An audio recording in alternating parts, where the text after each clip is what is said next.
said and very well done by Fulham Football Club.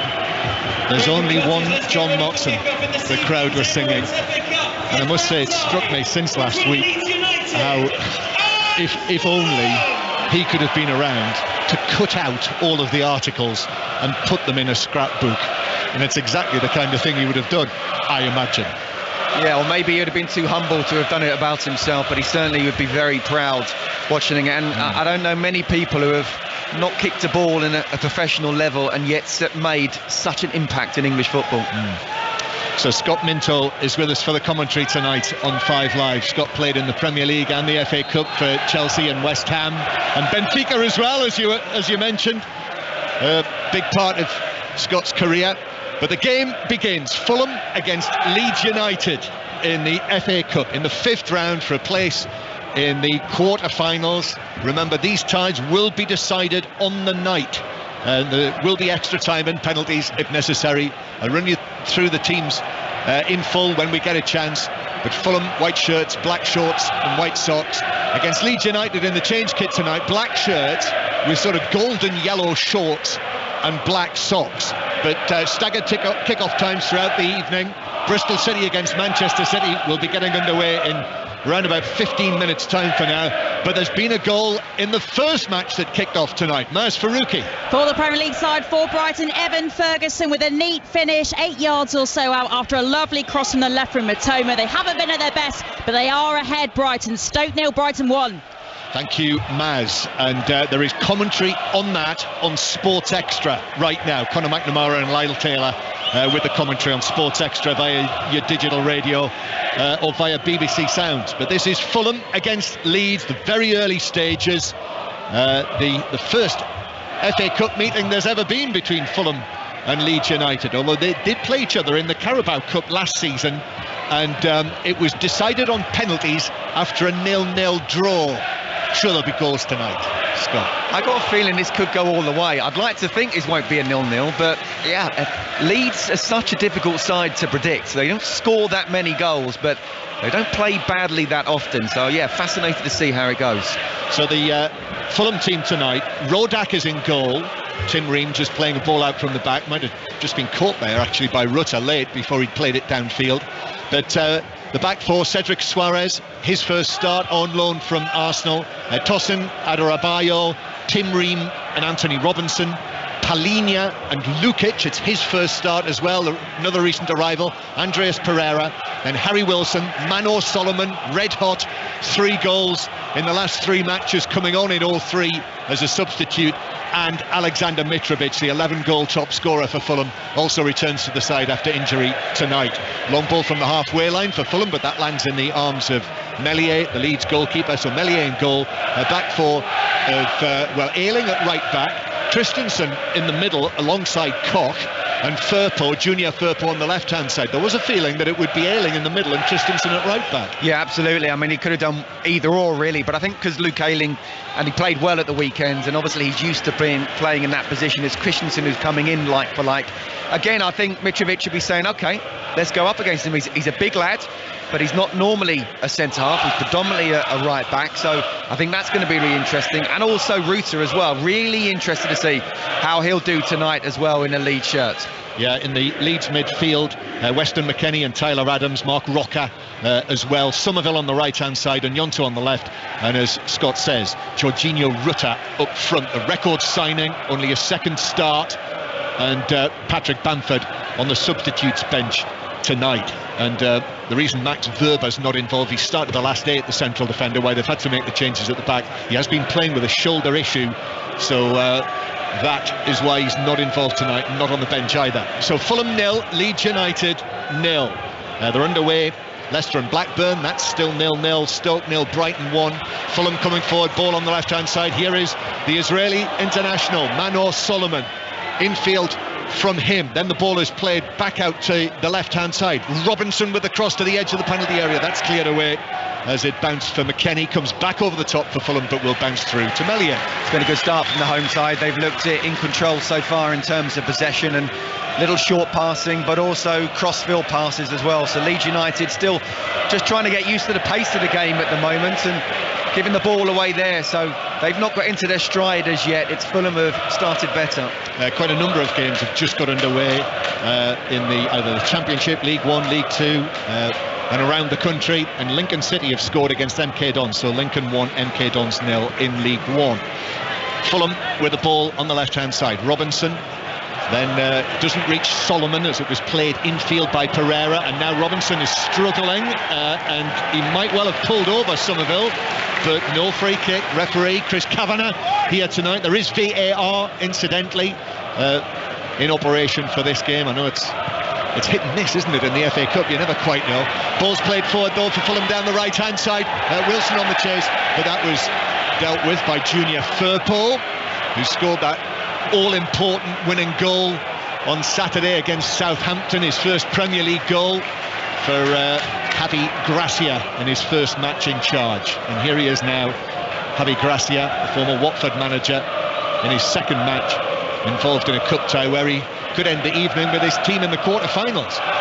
He lasted, what, 20 months at Watford? Is that the equivalent of about 10 years at any other time? Do you know, that thought struck me earlier today. I was thinking, do you know, he actually had quite a long spell. Took them to the FA Cup final.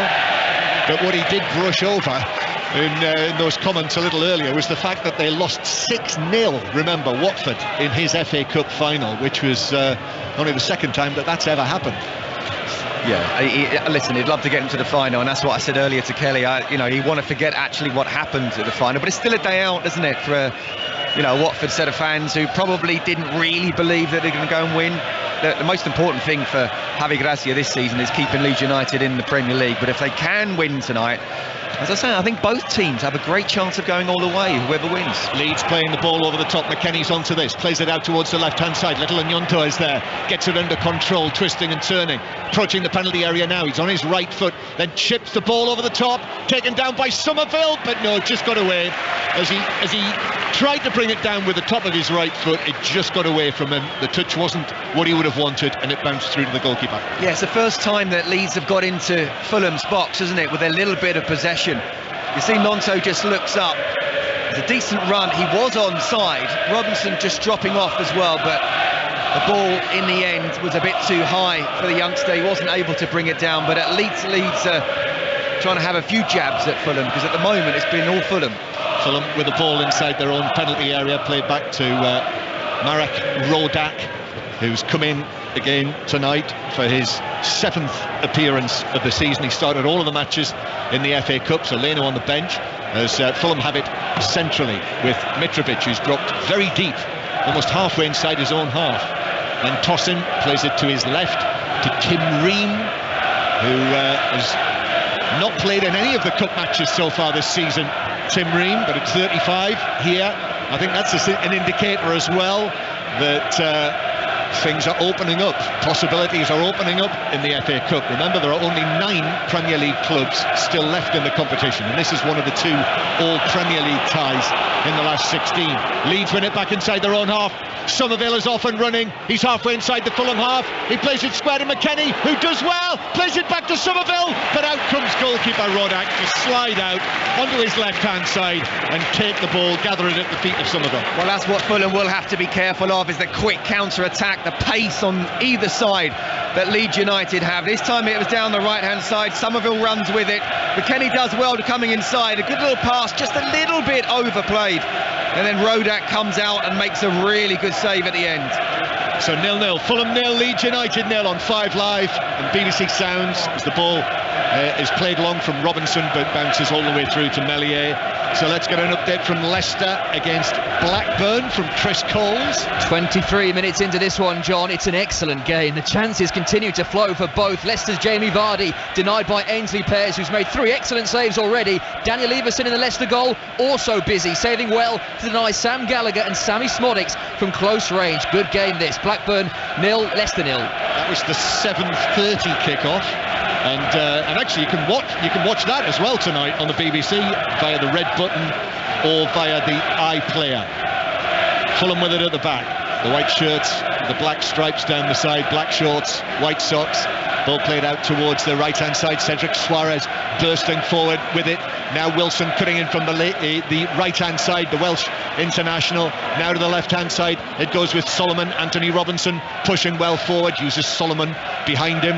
The 3 goals that he scored, some of the finishes have been tremendous, and now he is cutting in from the left-hand side, but uses his right foot and balloons a pass at Cedric Suarez. I wouldn't be surprised if he actually got dazzled by the floodlights there on the far, way up on the top of the Riverside stand, because it was dropping over his shoulder, and he was looking directly up at them, and the touch was terrible. Took it behind for a goal kick. I think it definitely came down with snow on it anyway, but he was waiting, and because it was over his shoulder, there's such a difficult ball to bring down. Wasn't the best of passes from Solomon, just as you said about the strikes he's had, but maybe he's better at shooting than passing, who knows. Great scene in the put in the end behind Meslier as he takes this goal kick. The Leeds United fans, they've got their scarves, those famous scarves, the mainly white scarves with the blue and yellow trim, and they're waving them above their heads, twirling them above their heads. They're here in great number. They've filled the put in the end of Craven Cottage. Do you know what the thing you get with Leeds United fans is, wow, they will travel, and 2, they are noisy, and 3, they'll never leave before the end. They'll always wait, whether the result's good, bad or indifferent, and they're certainly making some noise. It's a great atmosphere here, isn't it? Yeah, brilliant. Somerville's got a problem. Now, I'm not sure whether this was something from when he ran through and the goalkeeper came out, because I think there was a little bit of a coming together there, wasn't there? And he sat down 10 yards inside the Fulham half, and he's going to receive some treatment. So Fulham 0, Leeds United 0. We have had the first goal of the 5th round this season. Brighton scoring, as we heard, at Stoke. The very promising young Irishman Evan Ferguson scoring that goal. So Stoke City 0, Brighton 1. I think, Scott Minto, Brighton have to be thinking that they've got an opportunity to win the FA Cup for the first time this season. Fulham have never won it, never won a major honour, remember, Fulham Football Club. It's incredible, isn't it? And I think, yeah, absolutely, we talk about these 2, but Brighton as well. And to be fair to Roberto De Zerbi, he's talked about he wants to try and finish into the Champions League place. He wants to try and win the FA Cup. He's talking his side up, and look, I thought they were fantastic against Fulham, despite losing the game in the end. It was very much a smash and grab, and if it was one of those teams you wouldn't necessarily expect to get into a top 4 or fight towards the very end, as well as Fulham are done, and they're above Brighton in the table at the moment, I would go more so for Brighton. Somerville is getting to his feet now and is walking off the field. I think he is going to come on just to see how he is. Weston McKennie came over, had a little chat with him, and he does trot back onto the field, feeling his left hip seems to be where he's...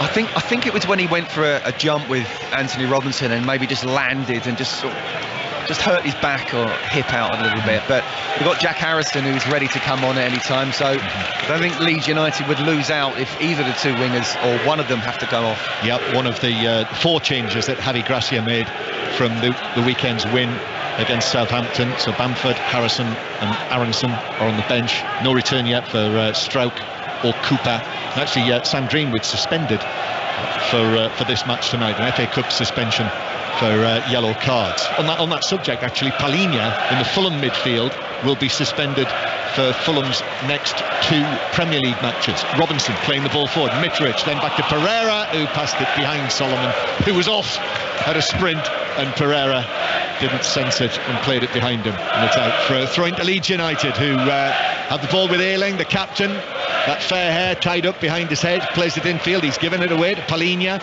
and now Mitrovic, first time pass infield. Pereira's after this, but in comes the challenge centrally from Mark Roca, and now Junior Firpo will take it away over on the left hand side, and then Gnonto's actually dropped deep into his own half. So Fulham start again from the back, play it through the middle. Adams now out towards the left hand side. McKennie is over there on the left wing for the time being. Cedric Suarez has gone with him down towards the corner flag. He puts in the challenge, bounces behind off the Fulham right back. Corner to Leeds, first of the game. Yeah, again, Leeds so good on the transition, aren't they? But before you know it, 5-6 seconds and 2 or 3 passes and they're down the other end, and this time it was McKennie out wide. Wasn't expecting him to be there, but good defending from Cedric Suarez in the end. In League 2, Barrow 0, Salford 1.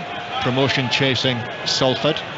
So corner for Fulham, a corner for Leeds, as we stare away to our right Roca will take this. Left-footed to the near post, glancing header across, and it's touched into the net. The flag stays down. Jorginho Rutter was there inside the 6-yard box, but referee Kavanagh says no. He spotted an infringement. Sure, the flag didn't go up, so the referee spotted something in there, and the goal is ruled out. Well, the flag did definitely not go up. So the referee's made a decision. The corner's come in.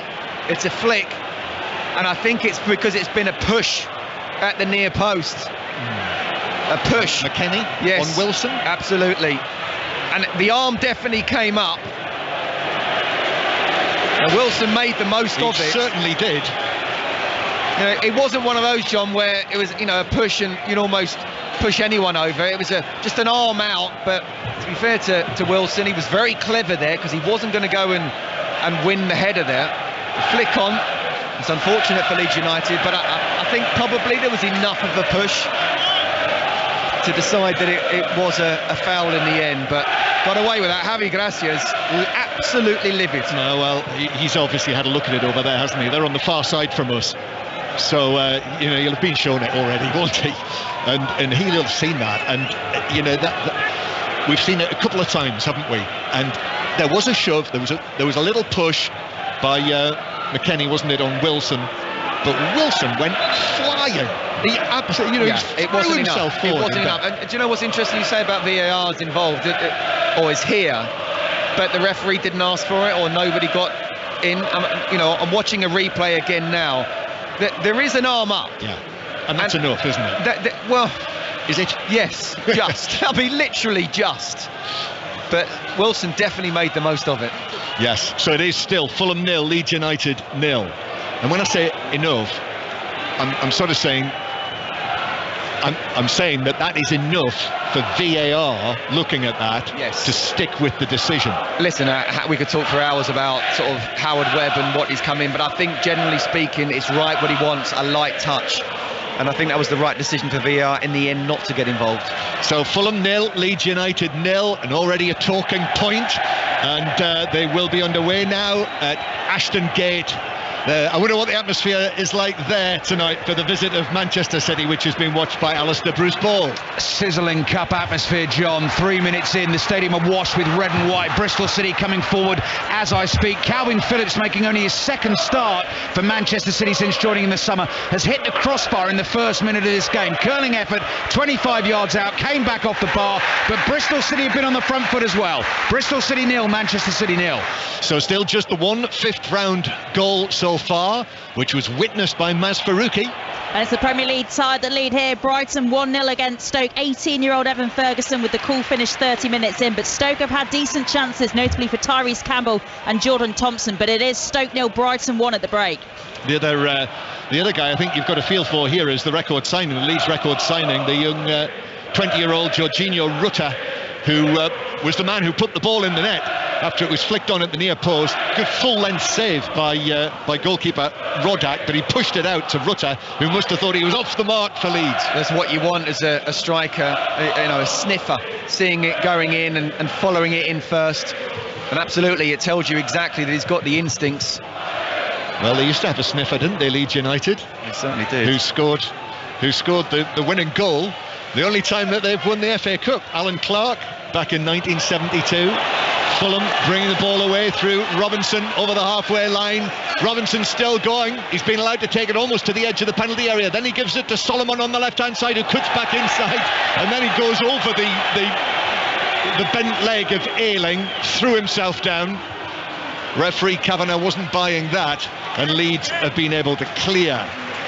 There's been a goal at Leicester. Chris Coles. Is there an upset in store at the King Power Stadium? The championship team in front. Leicester 0, Blackburn 1. The ball given away calamitously by the Leicester defence. Tyree stolen onto it. Great finish from the edge of the penalty area. Leicester 0, Blackburn 1. So Leicester 1-0 down. They're another one, Scott, who, they've improved. They have improved over the course of the last couple of months, having already won the FA Cup, of course, under Brendan Rodgers. Whether they might be able to do it again, And now a goal at Luton in the Championship. Aaron Paul. Luton 0, Millwall 1. That is an absolute shocker to the Luton backline, because Zian Fleming, the Bermondsey Bergkamp, has blasted Millwall in front, picking up of a defensive mistake. He's lashed the ball past Ethan Orba, and you can hear in the background the atmosphere bubbling on nicely. Luton 0, Millwall 1. Well, Bermondsey Bergkamp might be in the Premier League next season. I love that. That's brilliant, isn't it? Yes. Well, that's a poor pass from Palinha, though, from just forward of the centre circle, trying to fizz it out to the far side to Wilson, but it's out of play beyond him, and it's a throw into Leeds in their own left back position. I think we're seeing what I thought we would, a very evenly contested game between two sides. Fulham having more of the possession, but Leeds looking very dangerous on the break with the pace that they've got as well. Fulham kind of getting away with it, but I do think it was the right decision in the end. But on another day, it might not have been given enough. Yep, McKennie now takes it on, and he might have been clipped there. He was sent forward, but he didn't appeal after the challenge from Palinha. Fulham have got it back. Here's Robinson again, loves to get forward. Robinson with his white socks disappearing down his calves. Had to check back though. Somerville came back across. Seems okay after that early treatment that he had. Crescencio Somerville, the little number 10, the right winger as he is for Leeds United. And Fulham with Ream. It's like an American World Cup reunion, this, isn't it? So many American World Cup players. Here's another one, Robinson. Here's another one, Adams. And then it bounces. Palinha goes for the shot and scores from 25 yards. And he runs right towards the stand here. Fulham in front. Lovely strike from Mr. Popular, João Palinha. His fourth goal for Fulham. And they lead by 1-0 against Leeds United. Well, that's not why he's been signed, and it's not why he's in the side. He protects the back four so well and also starts attacks. But I tell you what, he's finished almost like a Ronaldinho type when he picked up the ball there in the end. What is he? 30 yards out. He wins the tackle first of all. Second touch, whips it into the far corner, giving Meslier no chance whatsoever. It was the ball inside that was played, that he reads those situations so well. One touch, wins it. Second touch, 25 yards out. He whips it in, he aims it outside the post, and it's curling, and it doesn't matter how tall Meslier is. He's not going to touch that. In off the post. Wonderful finish. Meslier was quite a long way off his line. I don't know if he might have been just outside the 6-yard box, but it was pinpoint, wasn't it? In off the post. I think the fact it was so early as well, John, because it was that second touch after the tackle that he didn't really set himself, Meslier, but that's a wonderful strike. It really is. So Fulham 1, Leeds United 0. And Fulham, the favourites coming into this, 1-0 up. But here at the other end, a shot left-footed from Roca, which Rodak had to go down to his left and push away. It wasn't at full stretch, but it was well struck. It was a bit too close to him. It was well struck. It was, 25 yards out again. This time we just saw Palinha just striking it to the side and whipping it in. This time it was an absolute pure strike, straight at the keeper in the end. So it's a save he should have made, but he did. Leeds will be feeling a little hard done to here, having had the goal ruled out, and now 1-0 down to a terrific shot like that from Palinha. So 1-0 Fulham lead, and at Ashton Gate, Alistair Bruce Ball. Manchester City showing their class. They've scored early. They lead 1-0. 9 minutes played. Phil Foden with the final finish. Ruthless, clinical stuff from the Premier League champion. Slide rule pass from Kevin De Bruyne to get Riyad Mahrez in behind. He just put the ball in that area, whipped it across the face of goal. Foden arrived, really narrow angle. Such a good finish into the roof of the net. Bristol City taught a lesson. Bristol City 0, Manchester City 1. So all 4 matches tonight have 1 goal. 3 away teams winning: Brighton, Blackburn and Manchester City. But the home side in front here with João Palinha's goal, as I say, he's going to be suspended for the next 2 league matches for Fulham. Big games: Brentford away, Arsenal at home.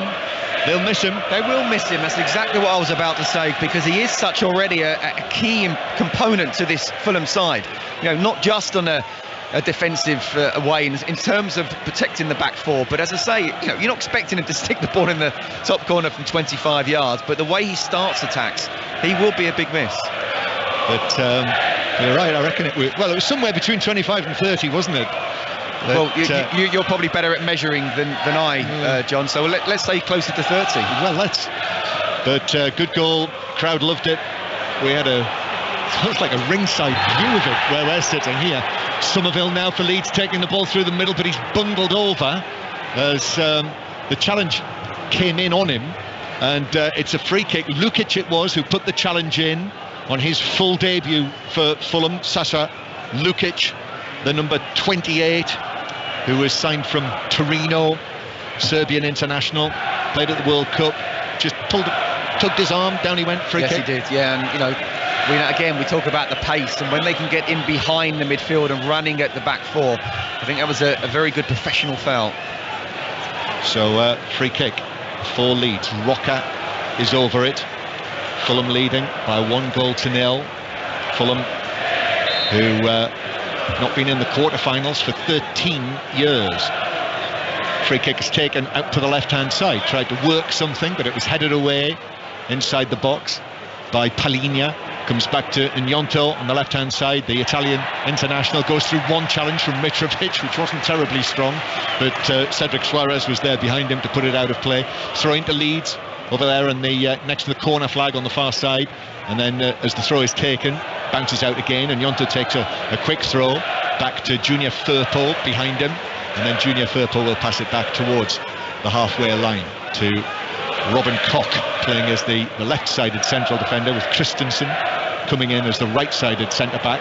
Ball played over the top for Ayling to chase, but he can't get there, bounces over the white line, and he has to stop himself. Quick steps against the ever-changing advertising hoardings, and it's a goal kick to Fulham, who lead 1-0. Yeah, it's a straight pass, wasn't it, over the top, and those type of passes are so difficult to execute, to make sure it doesn't go off for a goal kick. But I have to say, Leeds' reaction has been good since the goal. They've tried to play and try to get forward, and more of the ball has been in Fulham's half than it has with Leeds. So the reaction, I think Javi Gracia will be good. He just won't be happy they're 1-0 down. It really is a terrific scene here. I know I've said it already, but I haven't been here for a while, Scott, and I love it. I love coming here. It's one of my favourite footballing venues. You mentioned about the wooden seats. Yes. It's funny, isn't it? Yes. As Mitrovic plays it out to the right-hand side. Cedric Suarez, Solomon plays it through to Robinson. Robinson's ball across is blocked on the edge of the 6-yard box, and then Ayling takes a couple of cool touches to chip it away, and Gnonto did well. He might have lost possession there, and then he hits a long ball over the top for Somerville to chase. Somerville into the penalty area. Reams struggling to get there, takes it to the byline, pulls it back, but tossing in possession in the middle, swings his left leg and clears it out for a throw. What a game of football. Premier League or FA Cup, it doesn't matter. These two are absolutely going at it here, aren't they? 1 minute you think Fulham are going to score. Luke Ayling so calm in his own 6-yard box, coming inside and whipping the ball out to the left. Suddenly again, 2 passes later, and Somerville's just put a great ball in that I don't think anyone had the pace to get up there and keep up with him in the end. But as I say, it's a great game of football so far. Yeah, enjoying it. Dry night, just a little bit of chill in the air. Scott Minto alongside me. Still think extra time? I think that first goal is very, very important, but again, I'm looking at the reaction of Leeds, and it's been very good so far, so they're not out of this game. And just to restate it, if you joined us late, Leeds did get the ball in the net, Jorginho Rutter putting it in, but the referee spotting a push by McKennie on Wilson, who made the most of it, so the goal was ruled out. And then just a few minutes later, Paligna scores an excellent one at the other end, in front of the Leeds fans as well, who'll have seen it. They'll have known what was coming as he hit it over Mellier's dive to his left and in off a post. So 1-0. Leeds though with it on the left-hand side. And here is Gnonto again, plays it infield. Roca, left-footed ball, it's high across the box. Ayling heads it back over. Rutter in the middle, but defender was there as well. And then it comes out, Christensen with the shot. It's saved, and Gnonto puts it in the net. And this time the offside flag is up. And they've had the ball in the net twice, and neither has counted. Yeah, this one, the flag went up straight away. I mean, it was a really good strike, well-controlled strike there from Christensen. A decent save from Rodak, and it comes in, and he's just offside. In fact, it was before then. As the ball comes back, he's definitely in an offside position as Christian takes the shot. It goes out, Rodak pushes it out to his right, and Gnonto, and he kind of knew it as well. He knew he was in an offside position. There's twice they put it in the back of the net, twice. I think probably the right decision for both sides, certainly the second time around with the offside, but again, you know, Leeds United very much in this tight. Yeah, Natalie Aspinall is the assistant, just down to our right actually, who called that, and that's the kind of offside call that assistant referees must love, because he was 3 or 4 yards offside that, and VAR did have a look, but she was spot on.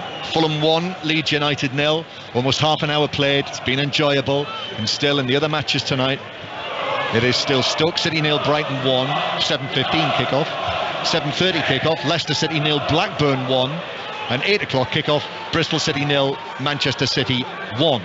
Phil Foden scoring the goal. The Stoke-Brighton game is right now for you to listen to on Sports Extra. Here on 5 Live, Ayling for Leeds.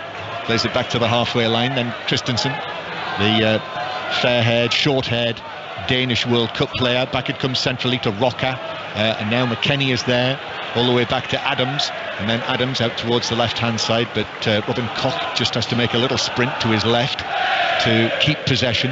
Back it goes. Adams is the furthest back now. All outfield players are in the half to our right, as McKennie gives it to Ayling, and back to the halfway line, and Christensen forward through the middle, stabbed straight to Robinson for Fulham, and the home side have it back. Mitrovic turns through the middle. Lukic is leaned into by Roca, and that's a free kick right on the halfway line. But Fulham take quickly, actually. Got straight up, took the free kick to Robinson, and now it's Fulham knocking it around nicely inside their own half. You know, you could definitely argue, despite Fulham being 1-0 up, you know, it's been one bit of brilliance you didn't see coming, and actually Leeds United have been the better side so far. After what was a good start from Fulham in terms of possession, I think Leeds looked much more dangerous in the final third, certainly on the counter-attack, and having stuck the ball in the back of the net twice and both times disallowed, they will feel they're very much, you know, can get through this. The next goal obviously is very, very important. If Fulham go 2-0 up, I don't see Leeds being prolific enough to come back into the tie,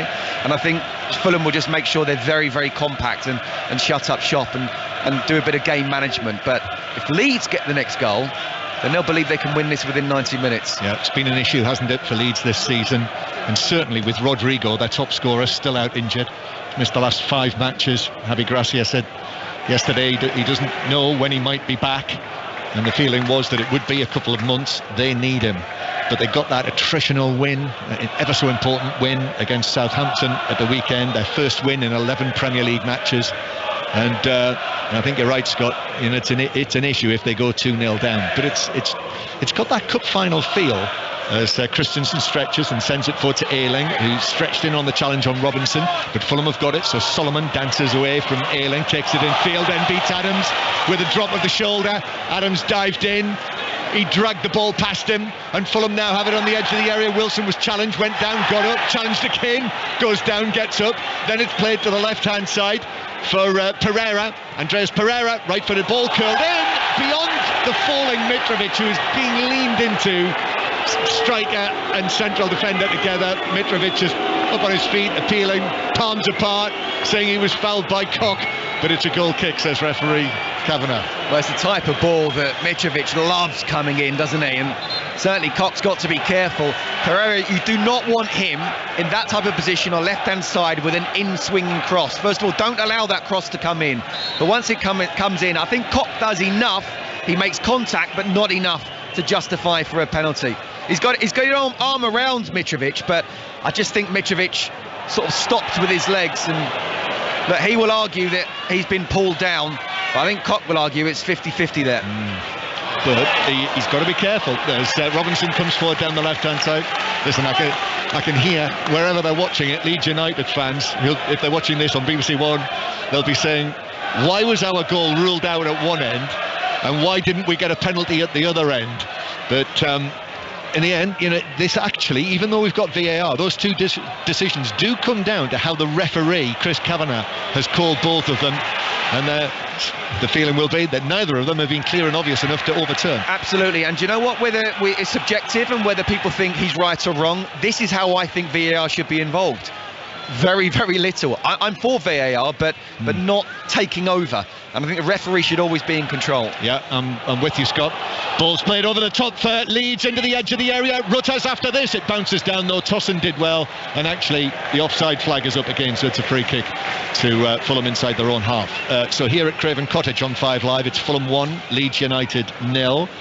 They have reached half-time. Yes, I'm trying to work out my kick-off times between Leicester and Blackburn. Chris Coles. Oh, I sympathise, John, with you with these staggered kick-off times. It is half-time here. Leicester 0, Blackburn 1. Enthralling game. Remarkable we've only had the one goal. Danny Lamarty's bad error, poor pass. Tyrese Dolan bending it home from the edge of the box. Leicester have squandered decent chances to equalise. Blackburn, likewise, to increase their lead. It's a great game, which the Championship side lead. Leicester 0, Blackburn 1. So at the moment, Blackburn, Brighton, Manchester City and Fulham are going through to the quarter-finals, but there's a long way to go yet, even with staggered kick-off times. So the ball's out for a throw-in to Leeds deep inside their own half. Robin Koch, left-footed, strikes towards the halfway line, tossing. Comes forward, gets a header, and it deflects out of play on the far side. Tomorrow night, by the way, the 4 matches tomorrow, Sheffield United Tottenham is the 5 Live commentary. Manchester United West Ham, that's the other all Premier League tie in this 5th round. That is on Sports Extra. But we'll obviously have it all covered, all 4 matches here on 5 Live. Throw-in taken by Fulham to the edge of the area. Christensen clears. Referee spotted a push on the halfway line by Rutter. Still very much finding his feet. I've seen a bit of him, whether it's live or on television. So it's a free kick to Fulham, who play it back into their own half. Let's go again to Ashton Gate. Alistair Bruce Ball. Midway through the first half, Bristol City giving this a right go. Went behind early on to Manchester City, but the likes of Alex Scott and Sam Bell causing that Manchester City defence some problems. They did have a penalty shout. Rico Lewis leaning in on Mark Sykes. Referee Andre Mariner decided not enough contact. I think he was right. Bristol City 0, Manchester City 1. Thank you, Ali. And in the Championship, still Preston 0, Coventry 0, Luton 0, Millwall 1, as we heard. Fulham bringing the ball forward. Ball played out from the right-hand side, taken down by Pereira. That was a lovely touch. And then gives it a little flourish as well, with a waggle of his foot over the top of the ball as Fulham play it infield. Here's the goal scorer, Palhinha, out to the right-hand side. First-time volley from Cedric Suarez, who knocked it up, only for Koch to come forward and head it away. And now Adams, I think he's been fouled by Pereira. He has, and it's a free kick to Leeds, half inside their own half. Scott Minto. Yeah, again, I think Pereira's just making sure that Leeds don't go on one of the counter-attacks they've done so far, because sometimes Leeds have been at the most dangerous the moment they win the ball back, and Fulham are not in the right position defensively. Leeds coming forward. Here is Somerville on the right-hand side up against Robinson. Got a foot in on that. Might have got the ball and the man, but Somerville kept his feet, and then Robinson in again to put it out of play. He felt off Somerville. The assistant disagreed and gave it as a Leeds throw, almost up level with the edge of the Fulham penalty area. It's a great battle there, isn't it? Sorry, John. Excellent. You know, between them and Somerville and Robinson. I think there's good individual battles all over the pitch, but that one in particular, Robinson trying to take Somerville the other way. Somerville, as quick as he is on the counter attack, and there try to take Robinson on 2-3 times, and each time the left back managed to get a good tackle in. Yeah, you know, I like Robinson.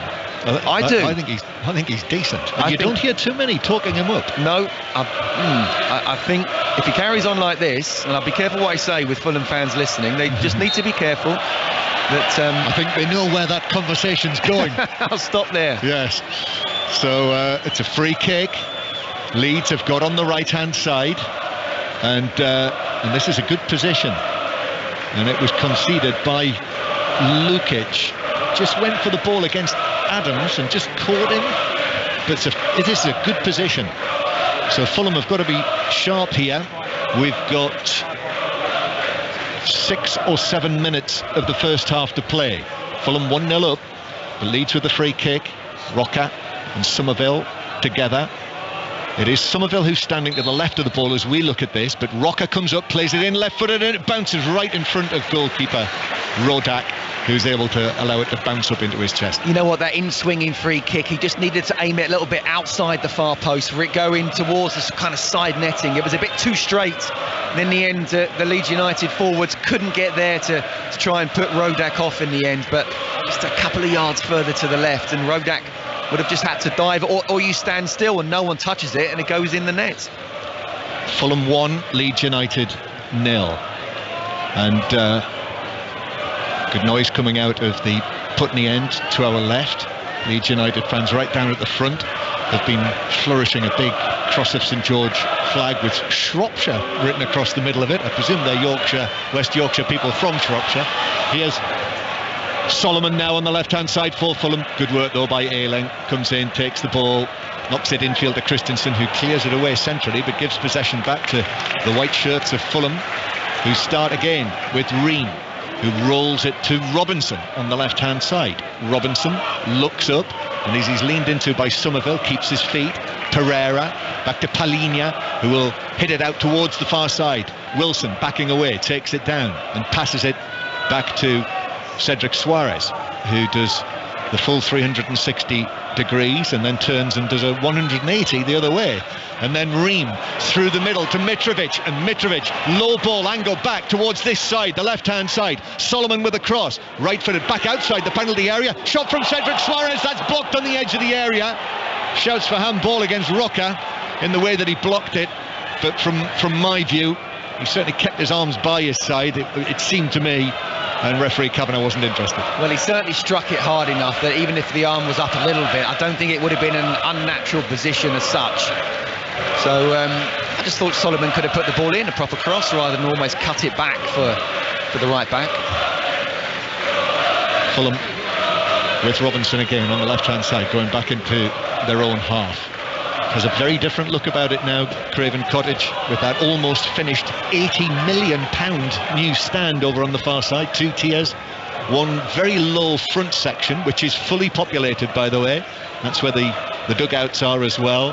And then quite a large top section, which has all of the black seats in place, but as I say, not yet completed. So the central area of that, all of the black seats are empty up there, but they've closed in the corners as well. You used to be able to see out, and you could see the river actually from where we sit here, but now they've filled all of that in as Leeds come forward, and they felt there was a foul by Rutter on the halfway line, but referee Kavanagh didn't, and Fulham have got it back. Pereira with the bleached hair to the left hand side to Robinson.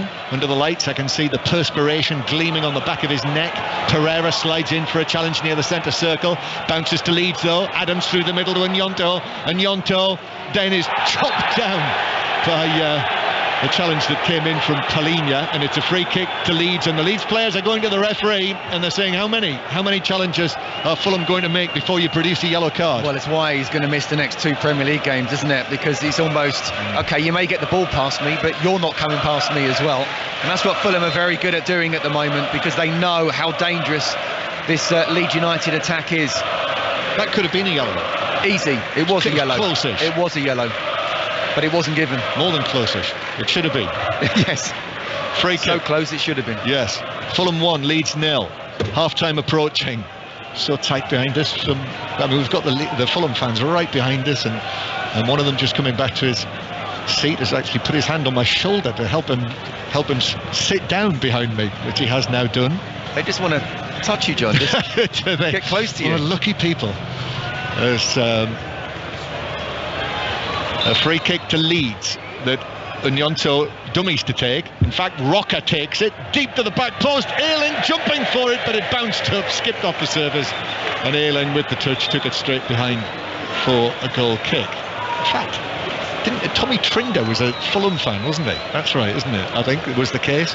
So he used to sit here, and I've got a feeling he might have, one of those old sort of music hall people, used to have the catchphrase, "You lucky people."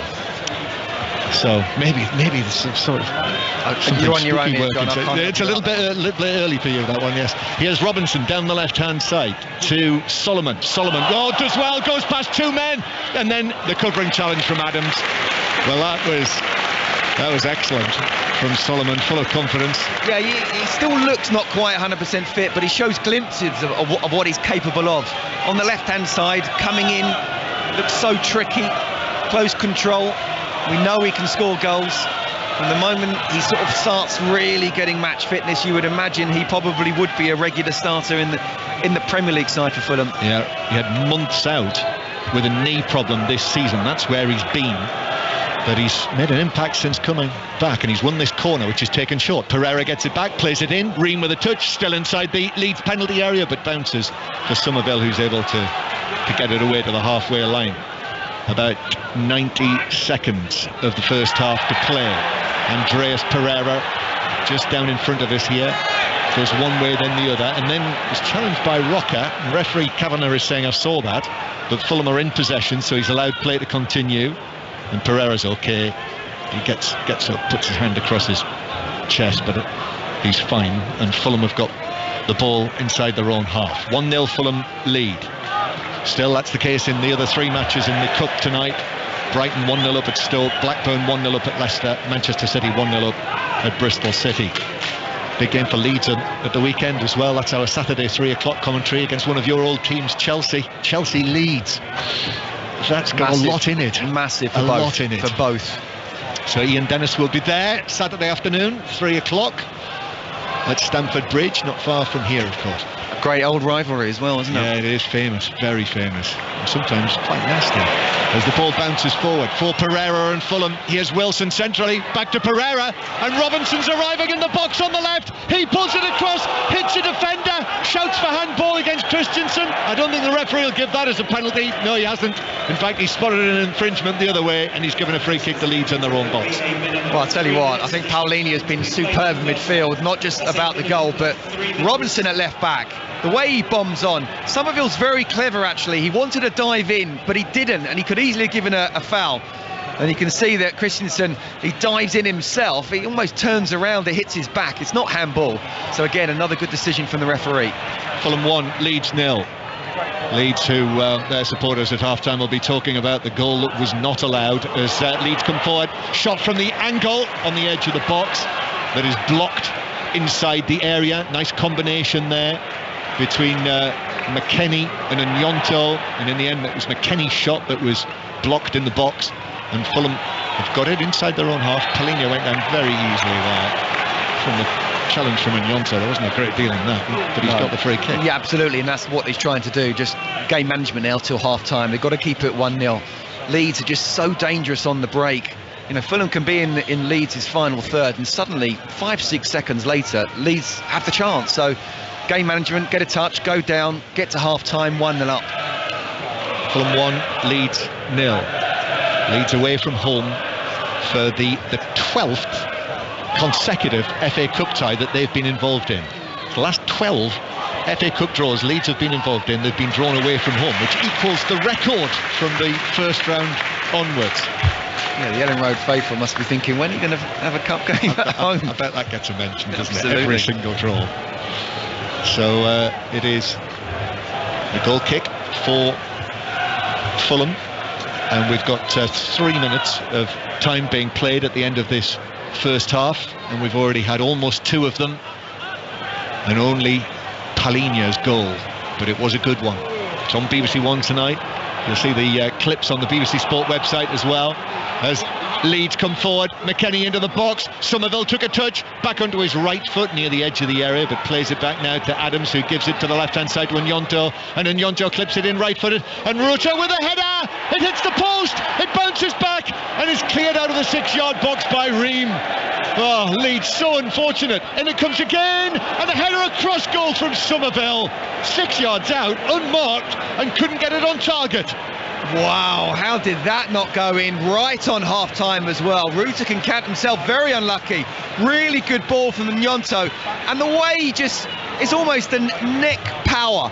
He has to go backwards and head it back towards the far post. He does. Keeper absolutely beaten. Hits the post, comes back inside. Fulham just about survived that one. And then when it came back in, that was a chance for Somerville as well with the header in the follow-up. But there we are, Fulham. Well, I think they lead through a very good goal. They've played well, but I think they can count themselves a little fortunate to have a lead here after Leeds had the goal ruled out early on in the match when it was still 0-0, which was a close call. but referee Kavanagh saw it as a foul, and then there at the end, Rutter with the header that struck the post, and it is 1-0 Scott Minto. Fulham have played well, but Leeds United do not deserve to be a goal down. You know, they've stuck the ball in the back of the net twice, had goals disallowed. They hit the post there right at the very end. They look really dangerous on the counter-attack. Wonderful goal from Paulinho, you have to say, but yeah, Fulham can count themselves a little bit fortunate to be 1-0 up. This tie is far from over. Yeah, it's more in this, isn't there? It feels like it anyway, and you can probably tell that we've enjoyed ourselves so far. Fulham leading Leeds by 1-0 at half-time, Kelly. Very enjoyable first half, Scott and John. John, you lucky people, you were asking about the catchphrase. It wasn't Tommy Trinder, was it? It was Tommy Trinder. It was Tommy Trinder. And the other thing about Tommy Trinder is that he was Fulham chairman. Yes. Oh yeah, that's right. Yeah. At the time of the that is spooky, isn't it? Yeah, it is. Yeah. So you were correct on both fronts. That's correct. That's a full house. A full house. It's not just football you have an encyclopedic knowledge of. It's also the comedians of the 1950s. Yeah, we should go on Pointless together, shouldn't we? That'd definitely be a Pointless. You wouldn't want to go on with me, John. Well, no. I might even be sitting. Tommy Trinder might even have sat in this very seat.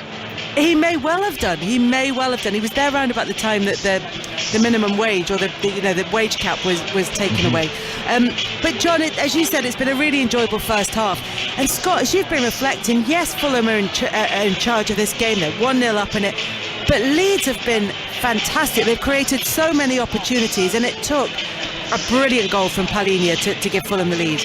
Yeah, look, the goal itself, Kelly, was fantastic and really came out of nothing because Leeds had the ball was played inside, and again, what Paulinho is really good at doing is reading situations. So he actually stepped in, won the tackle, and then I don't think Meslier in goal was quite set and ready or expecting a shot like that. I don't think anyone was expecting the finish like that because it was John's saying 30 yards, I'll go with him, and he sort of whipped it from outside the post. And it was so good, it curled in, it hit the post and went in. So despite Meslier being, 6'4", 6'5", he still had no chance of getting it. It was a wonderful strike, but Leeds really can count themselves unlucky for being a goal down. It looks so dangerous on the counter. Not so much in Yonto, although when he's on the ball, he does look good. You know, Somerville and also Rutter himself. He's not seen always as much of the ball, but he gets himself into the right positions, and he's done that a couple of times. And yeah, both goals disallowed. I think rightly so. Obviously, definitely for the offside, but even for the slight push that Wilson made most of it, hitting the post right on half-time, which would have changed the complexion of the game. But as I said right at the very end there, this tie, Kelly, is far from over because Leeds United are in this. We'll be back for the second half very shortly. Scott Minto and John Murray at Craven Cottage. For now, thank you very much. That one is 7:45 kickoff. At the Bet365 Stadium, it was a 7:15 kickoff. So let's check in with Maz Faruqi. 65 minutes on the clock. Still Stoke 0, Brighton 1, but Stoke should be level. Tuanzebe coming in, marked in the last couple of seconds, 2 yards out as a free kick was swung in. The keeper was nowhere. The ball flashed just wide. Brighton, though, have not been at their flowing best this evening. Matoma providing some much needed energy and impetus going forward for them. Sarmiento has forced a good save as well from the Stoke keeper, but somehow still Stoke haven't scored and the Premier League side still leads. Stoke 0, Brighton 1.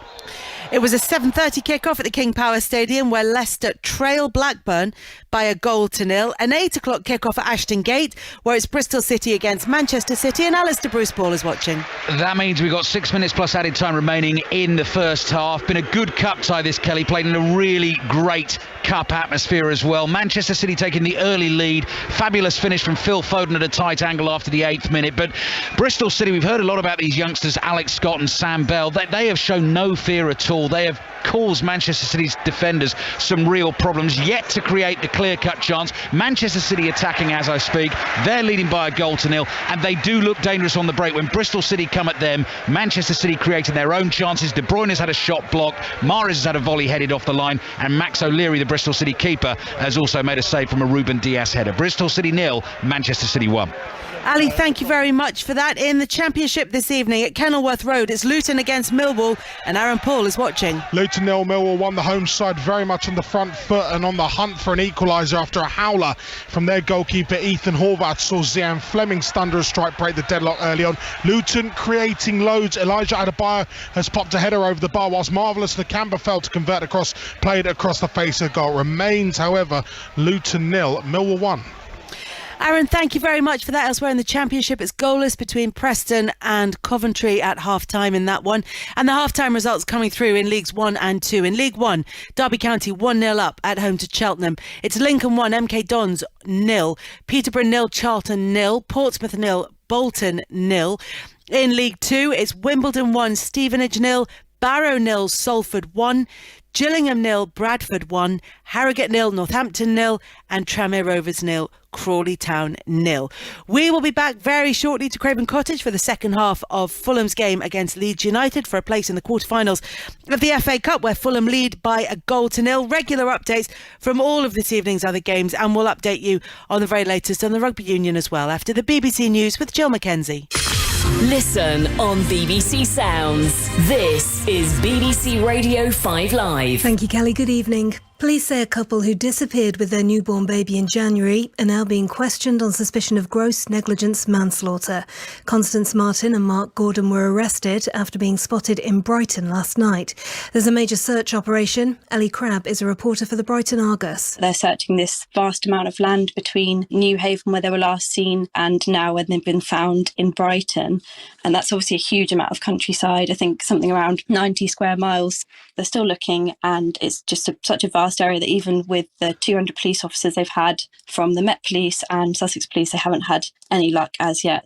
Rishi Sunak spent the day in Belfast trying to win support for his trade deal for Northern Ireland. The Prime Minister also met Conservative backbenchers in London.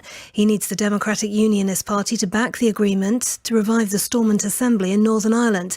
Our political editor is Chris Mason. It would appear that the Prime Minister is managing to persuade people within the Conservative Party who are quite often in a pretty sceptical position as far as the government is concerned and Brexit, who are being, it seems, won round. Downing Street think they are in as good a place right now as they could have hoped to be at this stage, but they still have to persuade the Democratic Unionist Party, and they're not there yet.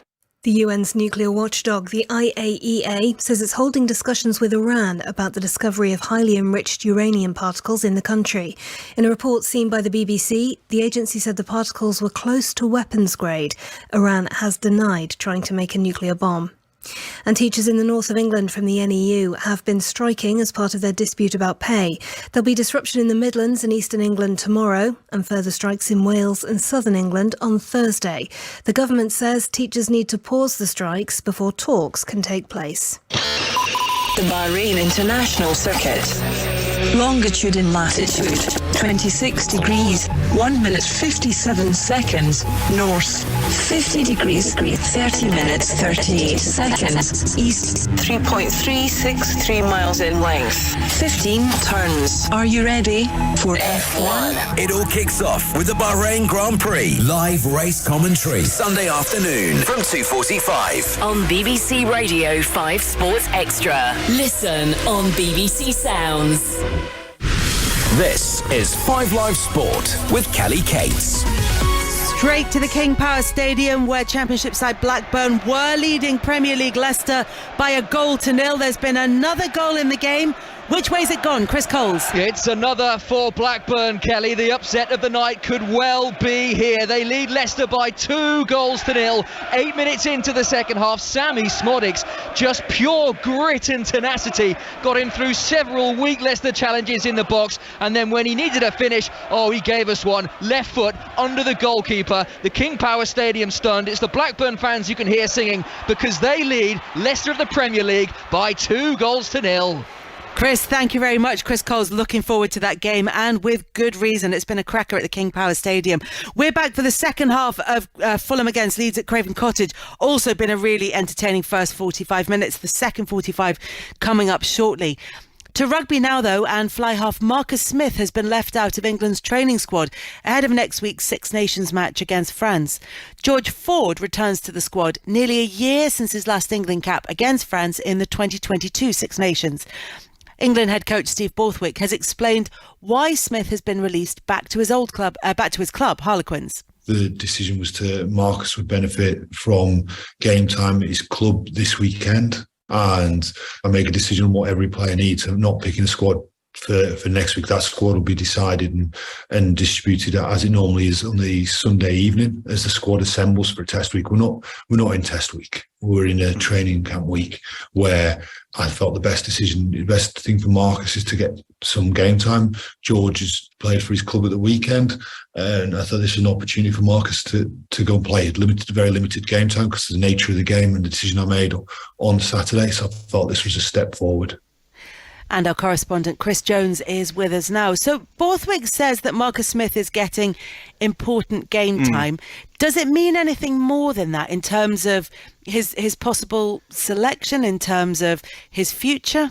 Yeah, it probably does, to be honest. Steve Borthwick is there saying, look, he's not named a squad for France yet. He'll do that next weekend. This is just about giving Marcus Smith game time.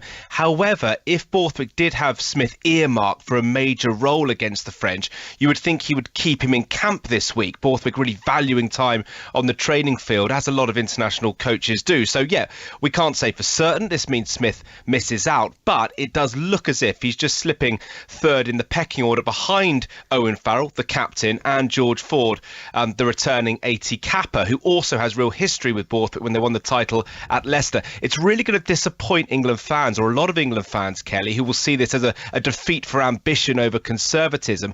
But Borthwick, by his own admission, is playing a stripped-back game plan. He's got the captain playing fly half at the moment and a world-class player in Ford who he really trusts. So it's less about Marcus Smith doing anything badly, just the circumstances he finds himself in. And he does like to go for the players that he has previous relationship with and that he trusts, as you say. What other news is there from the England camp?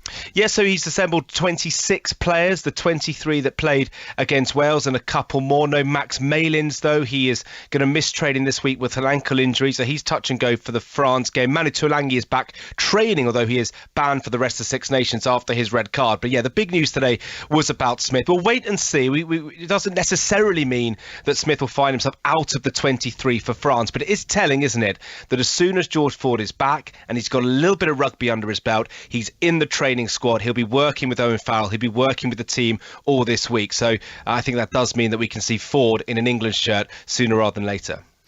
Chris, thank you very much for that. Chris Jones bringing us the very latest on the England squad. Let's get straight to Alistair Bruce Ball, who's watching Bristol City against Manchester City. Half-time whistle's just blown. We kicked off at 8 o'clock. Manchester City lead this one by 1-0. Phil Foden's early goal. They've not been able to find the second to give themselves a little bit of comfort. A couple of late chances in the first half. Kevin De Bruyne blasting one over from a tight angle, and Ruben Dias's effort brilliantly blocked by the Bristol City left-back Cameron Pring. Bristol City 0, Manchester City 1 at half-time.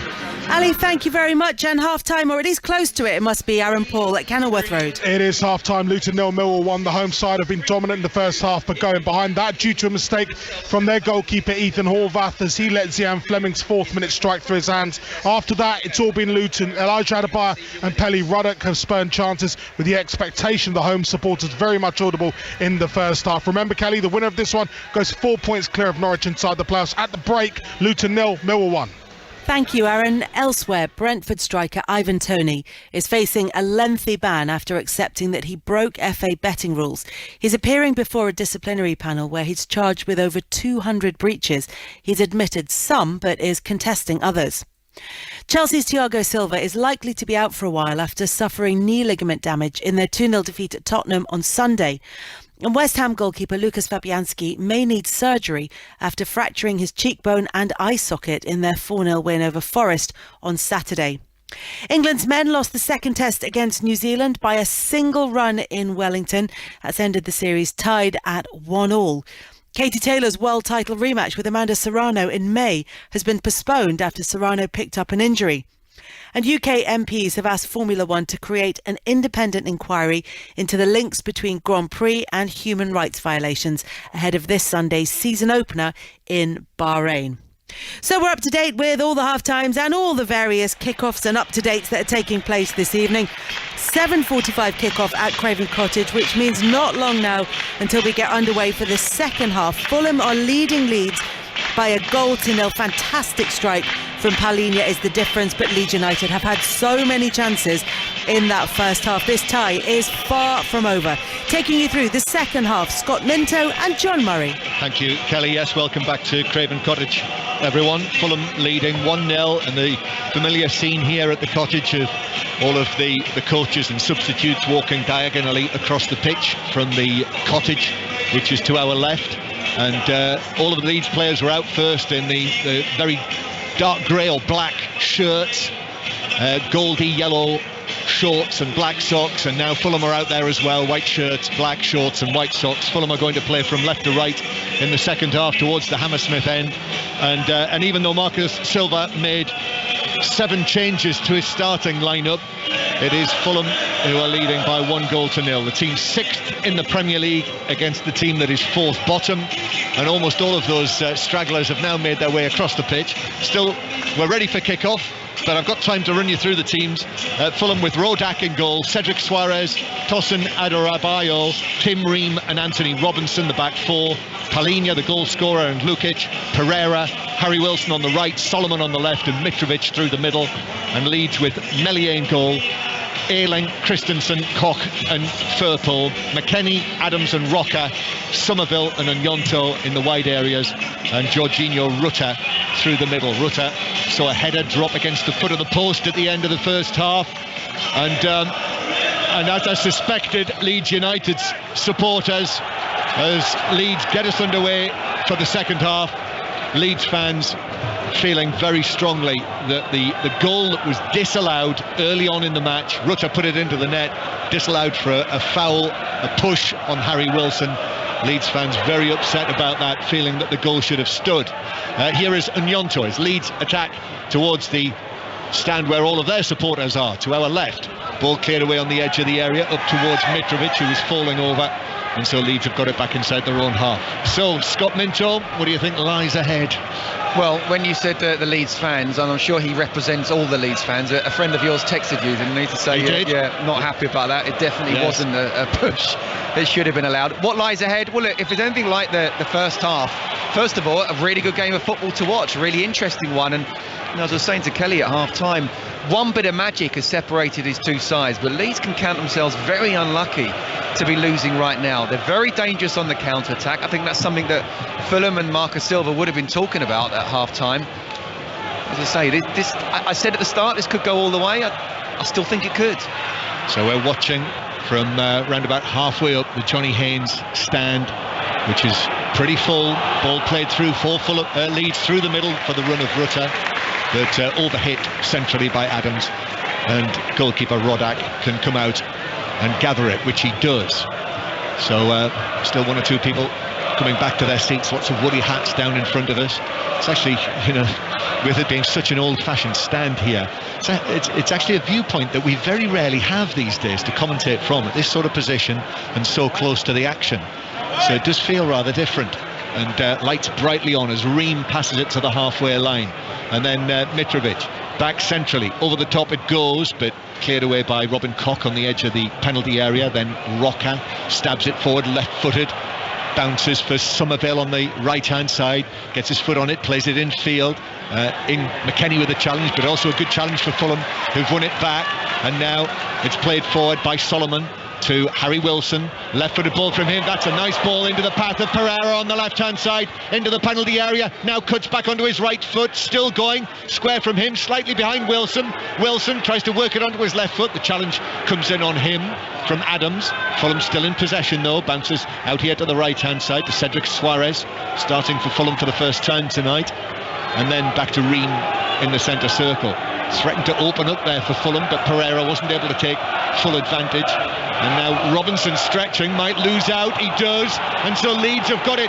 Rutter on the halfway line now, through the middle to the left-hand side to Onyonto on his left foot, and Rodak dives to his left to push it away across the penalty area to his left, and Fulham can clear, but only back to Ayling, who overhits his cross from the right-hand side, and it is a goal kick. But Onyonto, chance for Leeds. It's what we talked about, Leeds on the counter-attack, they're so dangerous, and it was 2-on-2, and Rutter actually timed his pass really well in the end.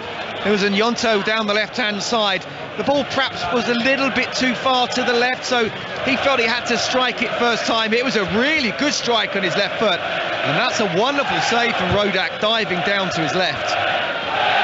So the goal kick taken by Fulham. Attendance, by the way, confirmed as just under 20,000, 19,359. So there are empty seats inside the ground.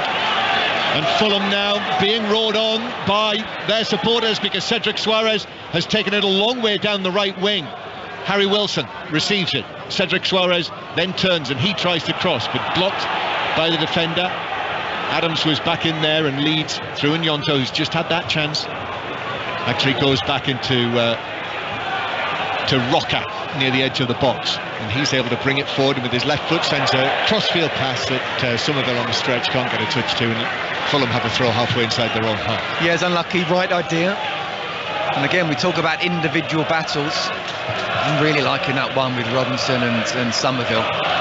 You know, the crossfield pass came in, and Anthony Robinson was so close to Somerville that it kind of put him off a little bit, but whenever he gets the ball and runs, he does look dangerous, the youngster, Leeds youngster. 5 Live, BBC Sounds, live from Craven Cottage. Fulham 1, Leeds United 0, and this struck pass centrally from Palhinha. It was behind Wilson, out of play for a throw into Leeds. Bolton have taken the lead at Portsmouth in League One. So promotion chasing Bolton, winning 1-0 at Fratton Park. It is Gillingham 0, Bradford City 2 now in League 2. And also Harrogate Town 0, Northampton 1. Leeds down the right hand side, ball's cut back to Rutter, who turns and shoots, but straight at goalkeeper Rodak, who just have to drop down onto his right side to smother the ball. It's been a really good start to the second half for the away side. They look so dangerous, don't they? And Fulham just need to get hold of the ball and keep it a little bit, take the sting out of the game. It may well be Fulham being the home side, but the Leeds United fans are making a lot of noise, and rightly so, because their side definitely don't look like they're going out of this FA Cup with a whimper. He's had opportunities, he's had the ball in the net.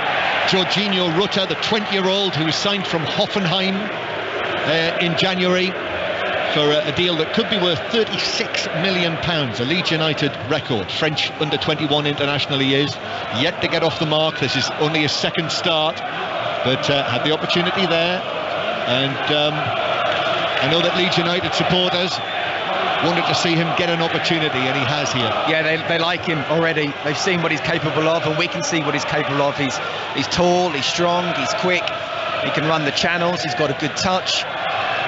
He can put the ball in the back of the net, although they're not always allowed. Certainly not tonight anyway, but yeah, he's a player with a great future. Harrogate Town have equalised shortly after Northampton took the lead. It is now Harrogate Town 1, Northampton 1.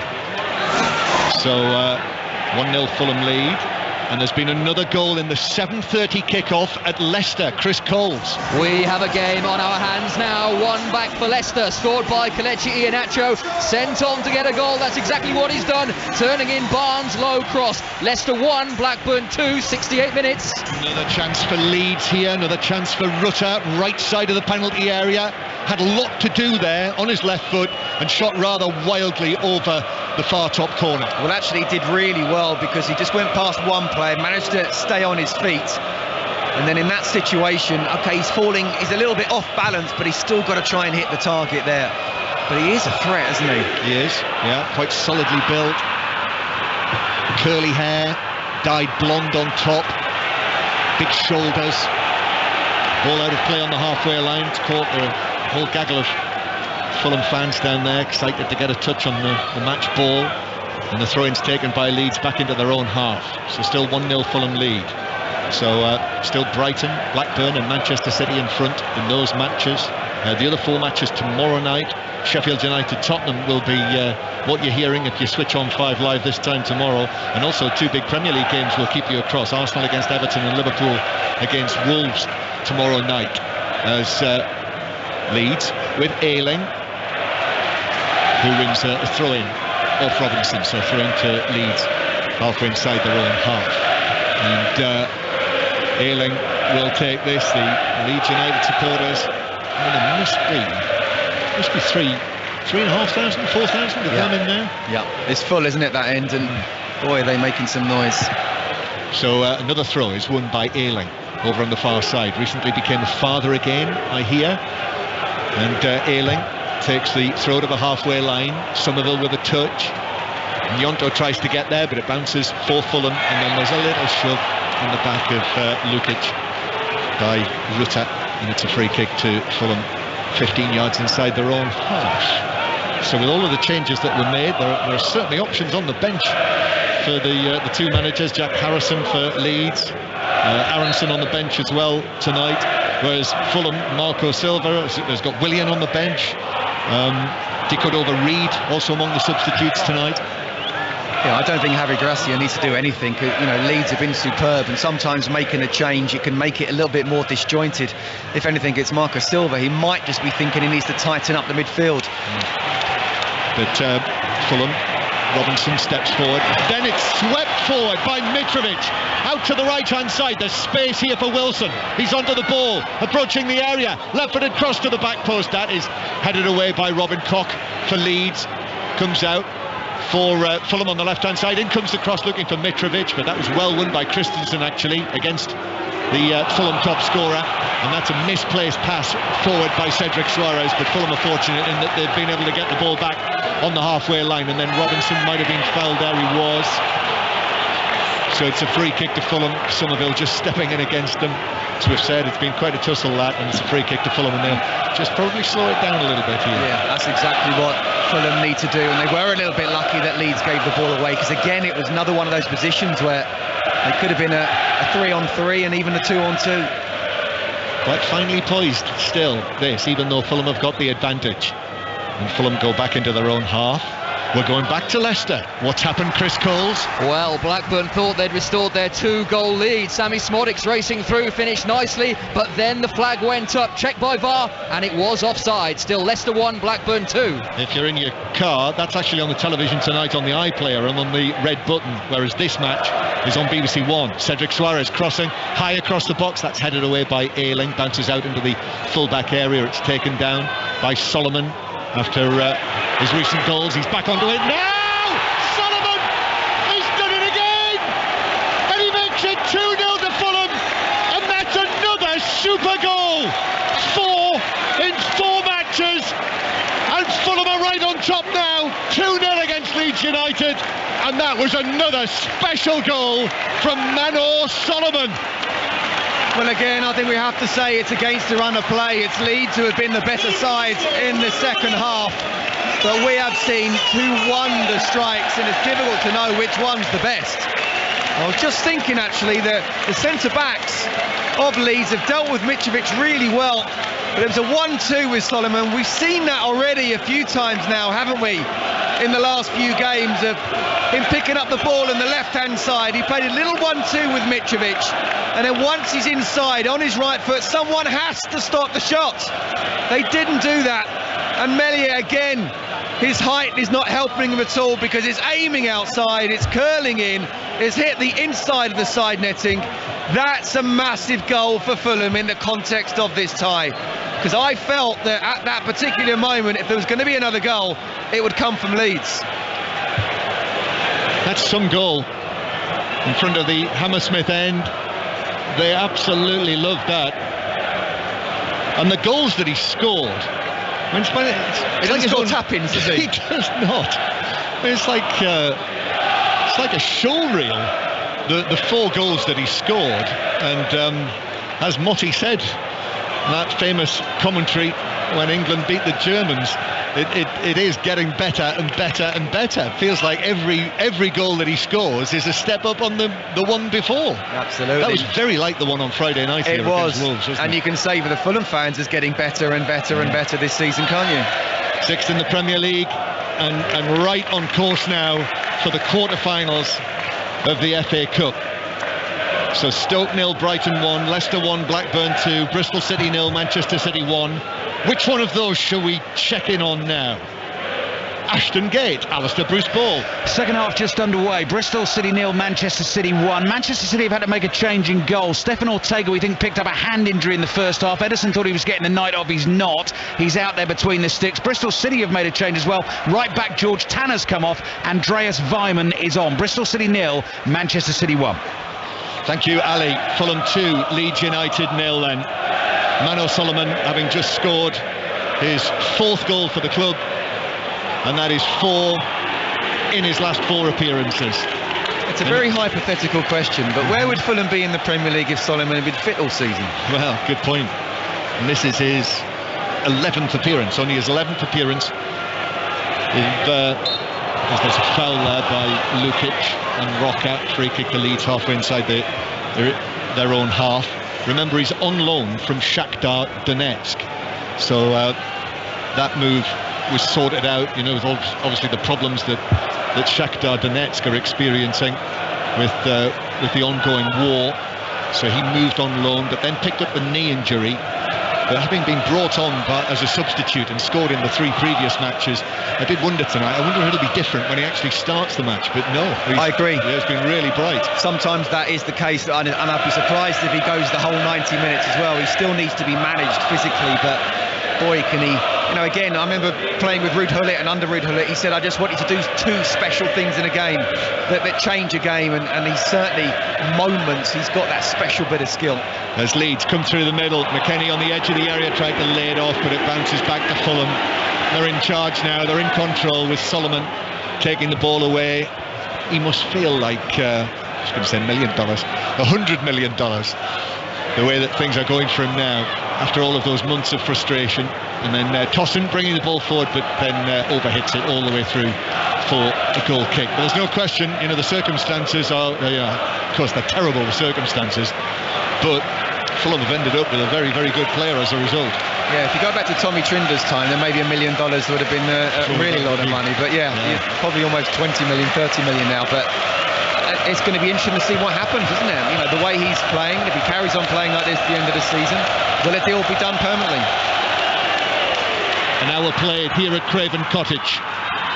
Leeds taking a short goal kick out from the back and haven't cleared their lines yet, and Fulham have got it back, and Mitrovic trying to play it across the edge of the penalty area, and then Junior Firpo, quick feet from him to get away from Palhinha, and then Ayling plays it forward. Leeds need a goal quickly. Ayling to Somerville on the right, then Junior Firpo back to Somerville. This is very nicely worked, and then it breaks down on the edge of the box, but Leeds are there. Adams plays it over the top to the left hand side to Nyonto, and Nyonto up against Cedric Suarez, still Nyonto, edge of the box, Roca, and Roca's return pass to Adams was misplaced, and Pereira was very quickly onto that for Fulham, and Pereira now is able to carry it forward, and Robinson belting down the left hand side.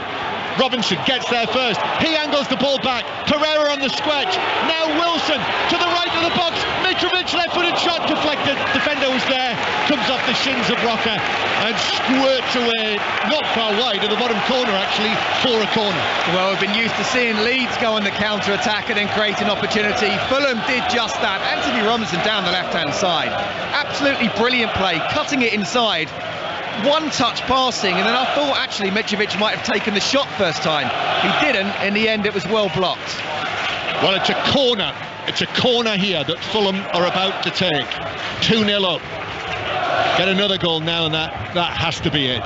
Corner is deep, deep beyond everyone. Cedric Suarez plays it back towards the halfway line. We're going to go back to Stoke in a moment, but Fulham in possession, looking for what would be surely a match-finishing goal. Wilson carrying it through the middle, weaving run, it's caught late as well, actually has gone down. Fulham still in possession though, ball played to the right hand side, it's headed out of play by Nyonto. Wilson still down, I think he might need some treatment. So to Stoke, Maz Faruqi. Far from emphatic from Brighton, but they've held on to second half pressure from Stoke to win here. 1-0, the strike 30 minutes in from 18-year-old Evan Ferguson. Enough in the end. Stoke have more than enough opportunities to force extra time, but it's Brighton into the quarter-finals. Stoke 0, Brighton 1. So congratulations to Brighton and Hove Albion, the first team into the quarter-finals of this season's FA Cup. Now Leeds are going to make a double change. I think Nyonto has gone off. Yeah, he's come off the field on this side. So Nyonto, who had that opportunity, that was a big moment, Scott Minto, wasn't it? That chance that he had to make it 1-1. Rodak made the save. It certainly was, and they had a few opportunities, Leeds at 1-0. I mean, Ruta's gone off as well. So Ruta and Nyonto, who've not been able to take their chances, and Patrick Bamford and Jack Harrison have come on. So double change for Leeds, who need something now. Javi Gracia facing defeating only his second match in charge, and Anthony Robinson on the halfway line being put under pressure by Somerville, and it's out of play. No, it's not. It's actually kept in. Leeds still have it on the right hand side, but it's given away by them, and then it bounces out of play for a throw on the far side. So next, with Brighton through into the quarter-finals, it is to Bristol City again we go, and Alistair Bruce-Ball. Well, no change in the scoreline, John. Manchester City still leading here by a 1-0. Interesting development though. Edison on as a half-time substitute. His first action in the second half was to make a hurried clearance. He clashed legs with Sam Bell, and he's not been moving that brilliantly since. Manchester City don't have another goalkeeper in the matchday squad. Pep Guardiola looks anxious, so if he did have to come off, who knows who goes in goal. Bristol City 0, Manchester City 1. Interesting. Right, we'll have more on that in due course. And Fulham winning the ball back on the right hand side. Wilson, low ball to Mitrovic, square from him, and then stabbed away by Christensen, by Ayling, just outside the box. Back to the halfway line. Fulham 2-0 up. That second goal has changed the match, it would seem, and Fulham now have their tails up and are actually going to try and finish it. Wilson, Cedric Suarez, deep cross from him. Mitrovic with the header. It is 3-0. And Mitrovic's celebrations are cut short. The flag was up, and that third goal does not stand. And it remains 2-0. Well, the referee's assistant again down this side. You can see the ball's in. It's a really good decision. He's definitely offside, and really he should be looking along the line. It should make sure that he's not offside in that position. He's able to see it, and someone like him should be intelligent enough to make sure that he's in line with the last defender. Because he was free. He was free at the far post. It was a good header, but it was absolutely a spot-on decision. Yeah, spot on.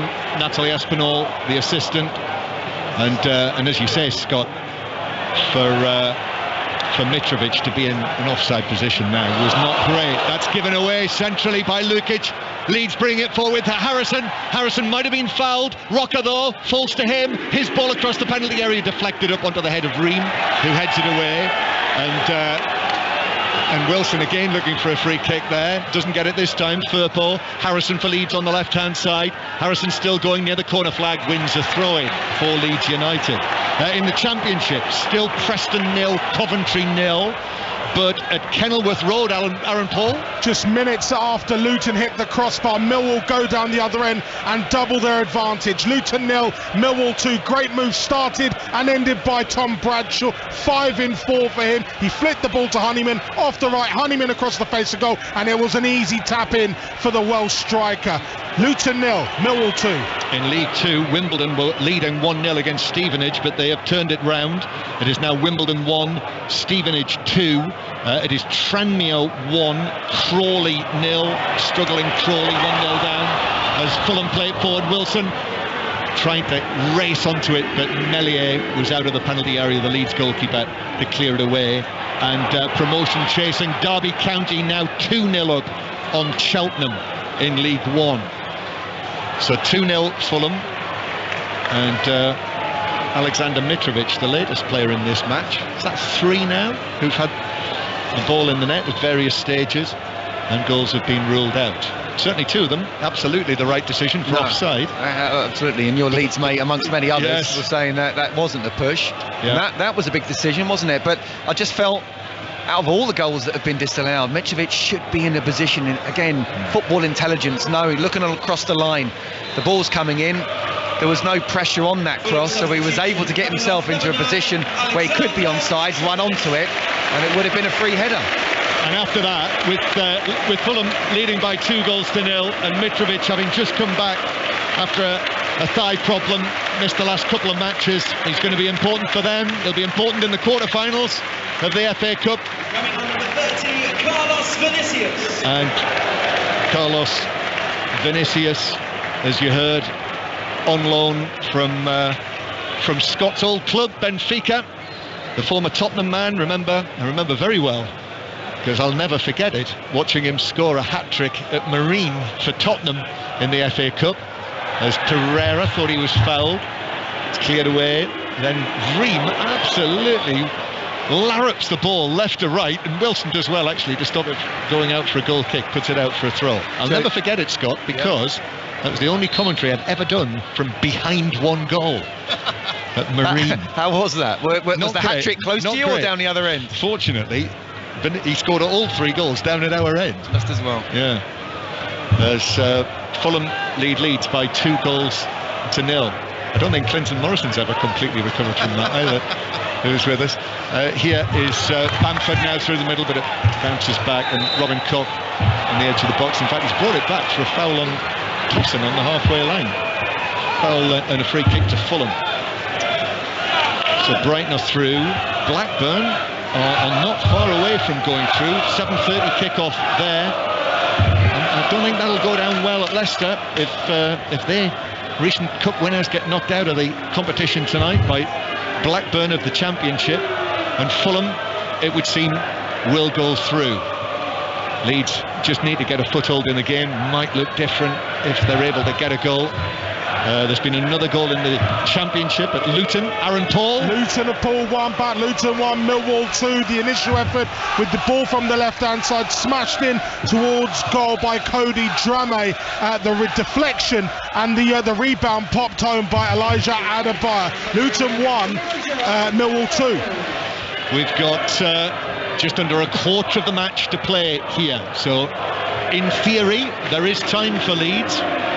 But Fulham have been the better team since Manor Solomon scored that excellent second goal. Both good goals. Yeah, they have. And, you're kind of wanting a reaction. We saw it from Leeds at 1-0, from 2-0. It's not that they've reacted really poorly. It's just that Fulham almost you could see almost 10% got better. They've passed the ball, they've kept the ball, and they also look dangerous. Leeds are trying to chase the ball now, and Fulham are passing around them and counter-attacking in the way that Leeds did in the first half. So, yeah, this ties. Listen, if they score a goal in the next 5-10 minutes, game on. But you just feel at the moment, despite Leeds having played really well so far, not deserving to be 2-0 down. A nice turn from Bamford into the box, but the flag was up. It's going to be very difficult for them to get back into this game now. I think that second goal was a killer. It really was. Yeah. So a free kick to Fulham on the edge of their own penalty area. Winners of the Championship last season. So while they've not won any of the top honours, they have actually won one of the original trophies. That great trophy that used to be for the league championship winners and is now given to the winners of the Championship. But it looks as though all of those years of up and down that Fulham have experienced, well, Marco Silva is putting an end to that.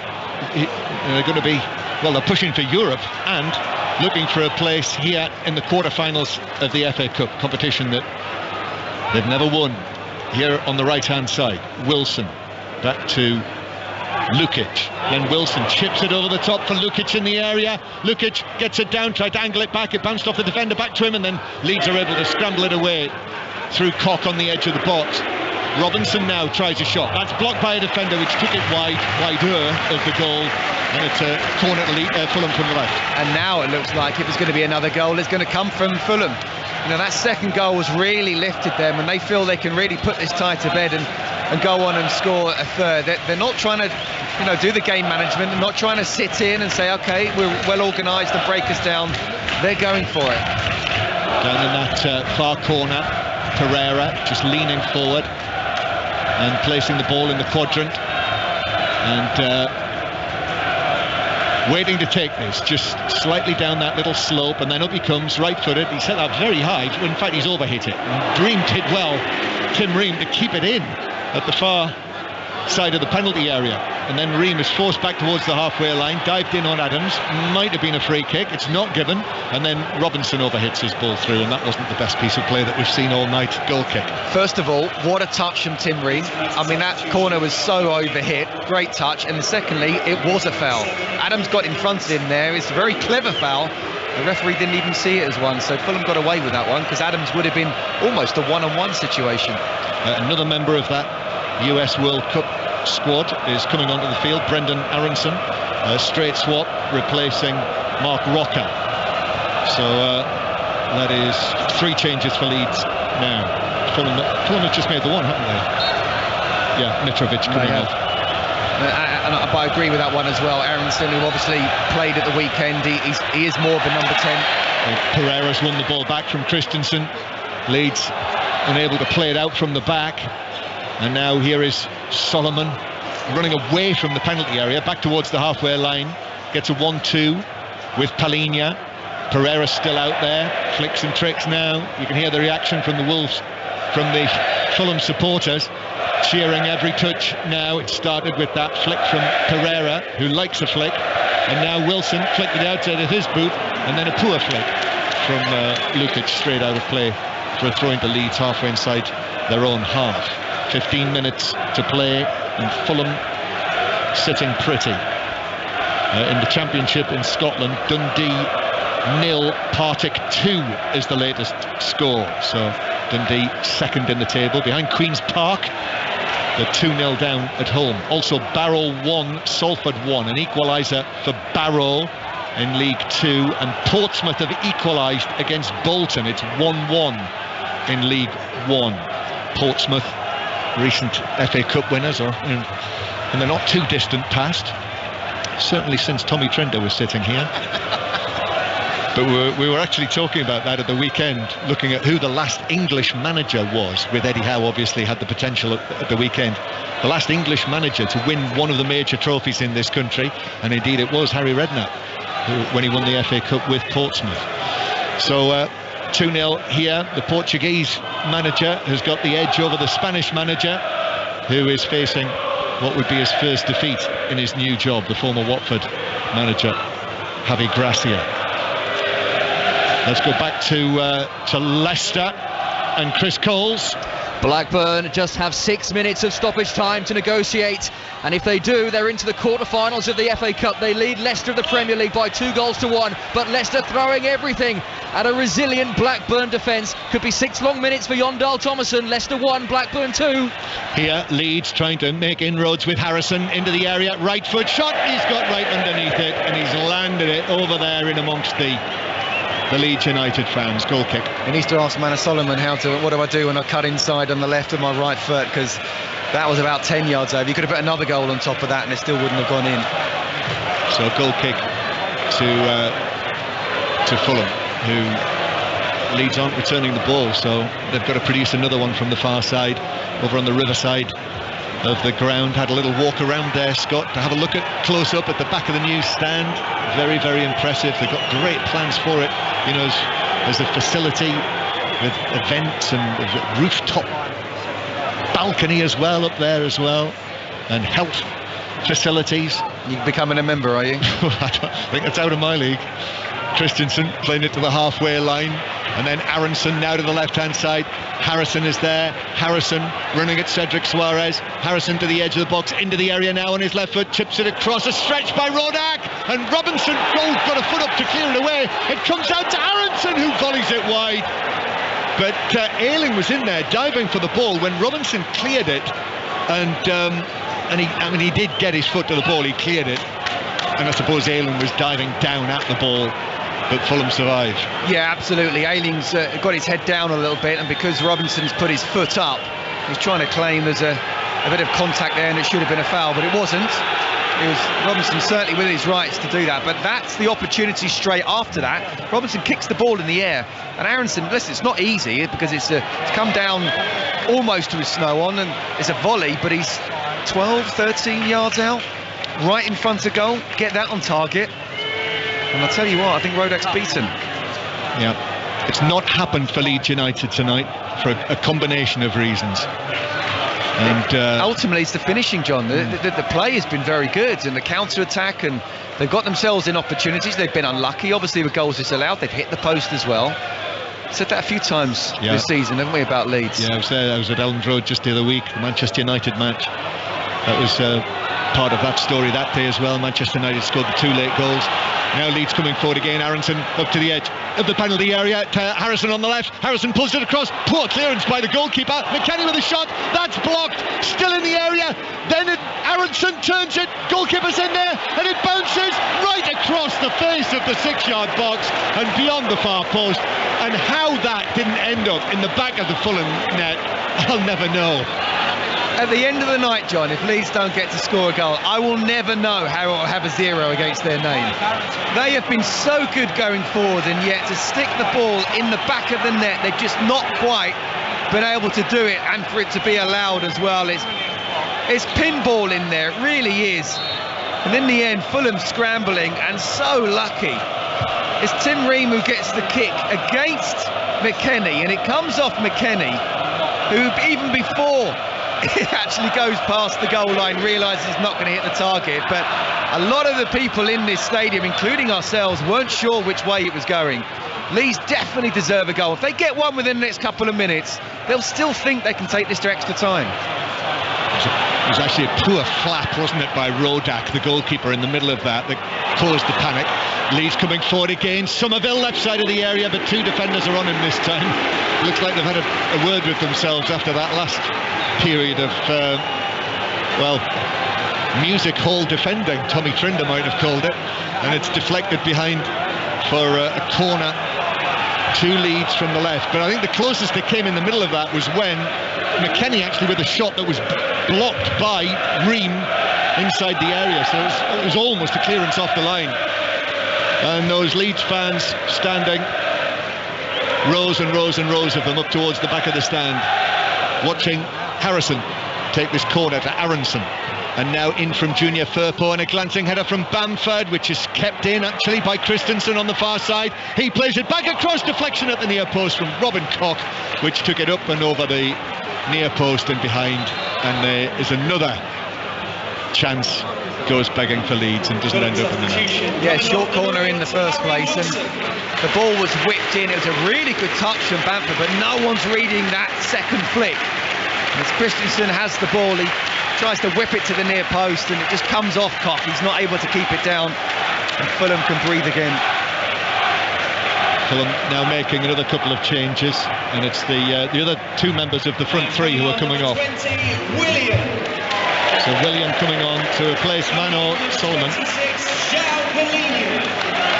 So Polina, who scored the opening goal in the first half, an exciting opening goal.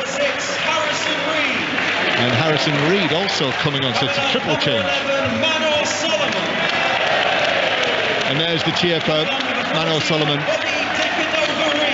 And another one, that's 4 changes being made. Decordova Reed on as well. I'm not surprised that Solomon hasn't lasted the full 90 minutes. He's certainly made an impact today. He's looked very, very dangerous, even apart from the goal. But when you've got the bench, the likes of Decordova Reed and Willian to come on, you know, Fulham are looking strong, aren't they, in terms of depth-wise? 3 changes, it was, sort of 4 in all. And it is over at Leicester. Chris Coles. The boos ring around the King Power Stadium. Leicester, FA Cup winners 2 years ago, are out, beaten by Championship opposition. Blackburn, deserved winners, brilliant throughout. Tyrese Dolan and Sammy Smolix gave them a 2-0 lead. Kelechi Iheanacho pulled one back in the second half. And while there were half chances for an equaliser, nothing clear-cut. And it's Blackburn through to the quarter-finals of the FA Cup for the first time in 8 years. They've beaten Leicester by 2-1. And there goes another Premier League team. So that is now 8, only 8 left in the FA Cup this season, and Leeds are about to go here, so that'll be down to 7, and a throw-in to Fulham on the halfway line. Man U, West Ham tomorrow. Another one, yeah. So one of those will go tomorrow.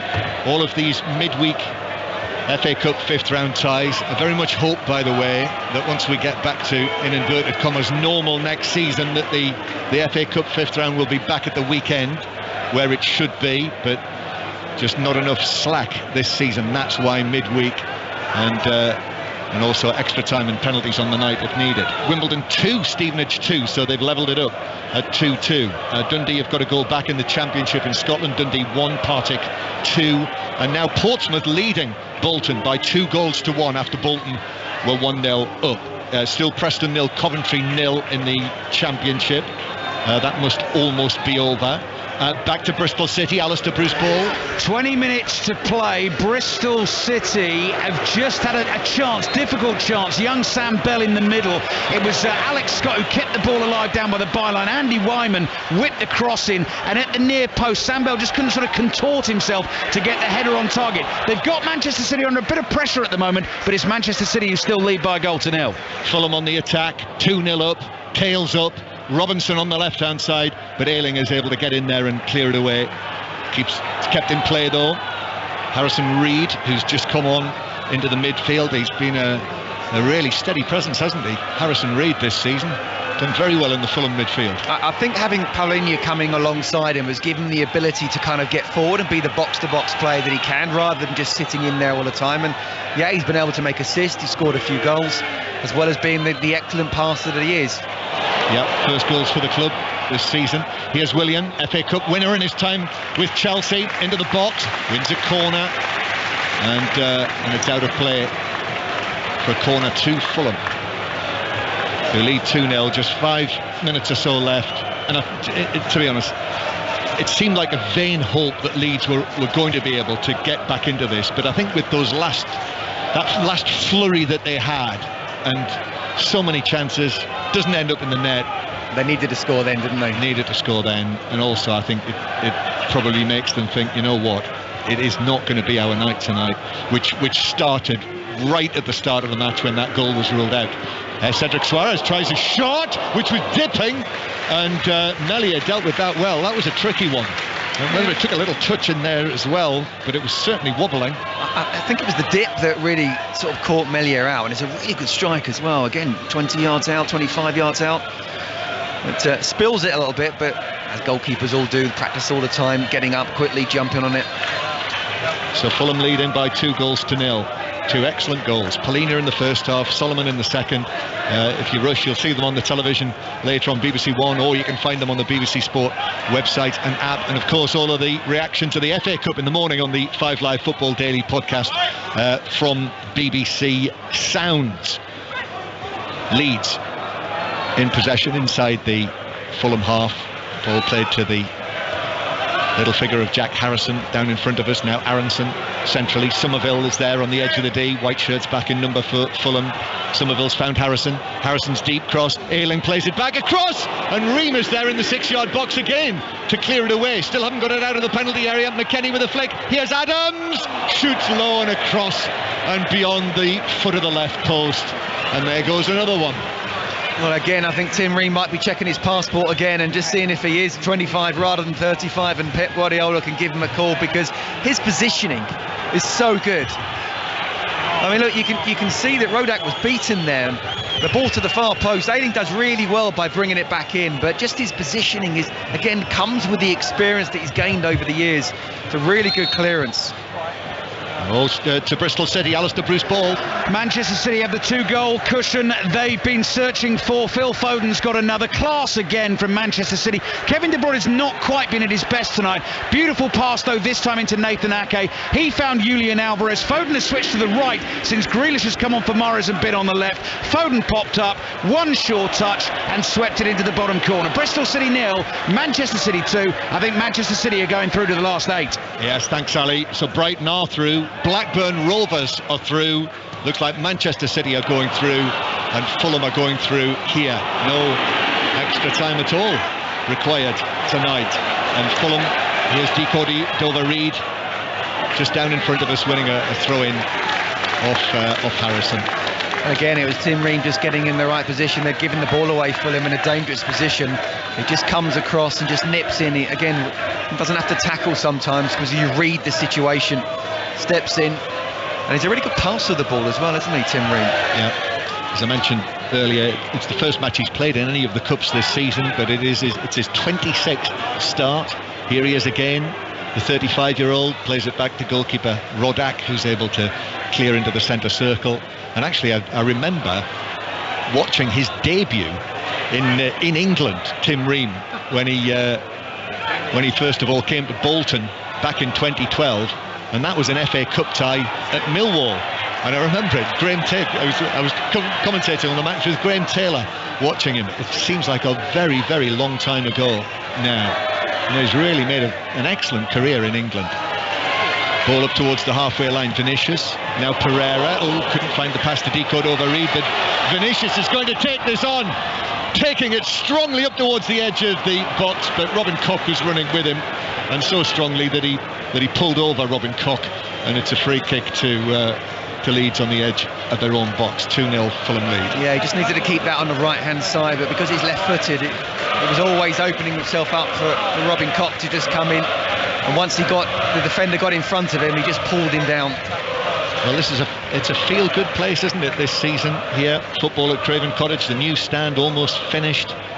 We were watching some pictures at half-time. It looks like a cruise ship with all of the lights in the boxes. Harrison now crossing from the left. Bamford couldn't get there. Ream was in there again, and Fulham are able to clear towards the halfway line. And Leeds again, despite the setbacks, despite the way that it hasn't gone for them, here they come again through the middle, played in. McKennie to the edge of the area, Tossin steps in, and Fulham are able to clear it. Decode over, he's put too much on that. Meslier should clear. He's well out of his penalty area against Willian, but he volleys it forward. Ayling heads it forward. Harrison Reed gets it back for Fulham, and he's fouled on the halfway line. But yeah, it's a good place to be at the moment, here on the banks of the Thames. Another change. Cedric Suarez, who's made his first start for Fulham tonight. So there's applause for him. He's done well, hasn't he? He can be proud of the performance. Yeah, not played a great deal for Arsenal coming this in. season. No, it's not. It's not always easy coming in, especially to a new club. And first game, the fitness isn't quite there. But he's played very well, been very solid.